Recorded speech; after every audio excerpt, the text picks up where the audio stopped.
Hello दोस्तों, आज का यह वीडियो गुप्त काल के ऊपर लास्ट पार्ट है और इसमें हम लोग कुछ बचे हुए इंपॉर्टेंट डाटा के बारे में चर्चा करेंगे।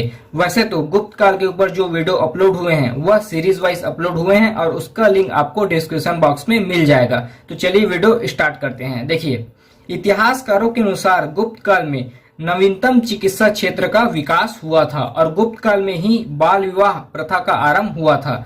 गुप्त काल के दौरान किसानों को अपनी उपज का 1/6 भाग लगान के रूप में देना पड़ता था, कर के रूप में देना पड़ता था। और गुप्त काल को भारतीय संस्कृति का स्वर्ण युग कहा जाता है। गुप्त काल को भारतीय संस्कृति का स्वर्ण युग कहा जाता है। गुप्त काल के समकालीन है अजंता एवं एलोरा की कलाकृतियां। गुप्त काल के समय ही इन सब का निर्माण हुआ था। देखिए, चंद्रगुप्त द्वितीय की स्मृति में महरौली का लौह स्तंभ बनाया गया था और चंद्रगुप्त द्वितीय के समकालीन है चीनी यात्री फायान। चंद्रगुप्त द्वितीय के शासनकाल में ही फायान, चीनी यात्री फायान भारत आया था और इसकी रचना है फो कुओं की, जिसमें बौद्ध धर्म का वर्णन है। उसके बाद आगे देखते हैं चंद्रगुप्त द्वितीय।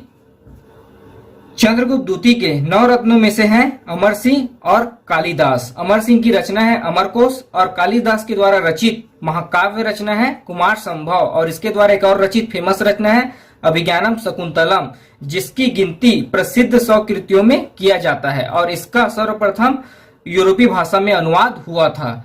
गुप्त काल में शासकों के जो राज दरबारी थे वह अपनी दरबारी कला संस्कृत भाषा में प्रस्तुत करते थे और गुप्तकालीन समाज 4 जातियों में बटा हुआ था।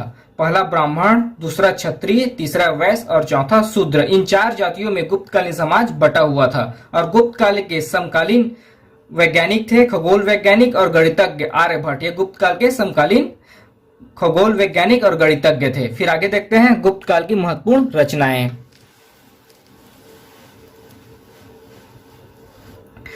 गुप्त काल की महत्वपूर्ण रचनाएं देखिए, कालिदास के द्वारा रचित रचना है ऋतु संहारम, मेघदूत, कुमार संभवम, रघुवंशम, विक्रमोवंशियम, मालविका अग्निमित्र, अभिज्ञानम शकुंतलम। ये सब रचना कालिदास के द्वारा रचित है। फिर विशाखा दत्त के द्वारा रचित रचना है मुद्रा राक्षस, देवी चंद्रगुप्तम। फिर दंडित के द्वारा रचित रचना है काव्य दर्शनम, 10 कुमार चरित्र और भास के द्वारा रचित रचना है चारुदत्ता उरुभंग। असंग के द्वारा रचित रचना है योगाचार्य और वत्स भट्टी के द्वारा रचित रचना है रावण वद्र और चंद्र गोमीन के द्वारा रचित रचना है चंद्र व्याकरण। आर्यभट्ट के द्वारा रचित रचना है आर्यभट्टियम सूर्य सिद्धांत।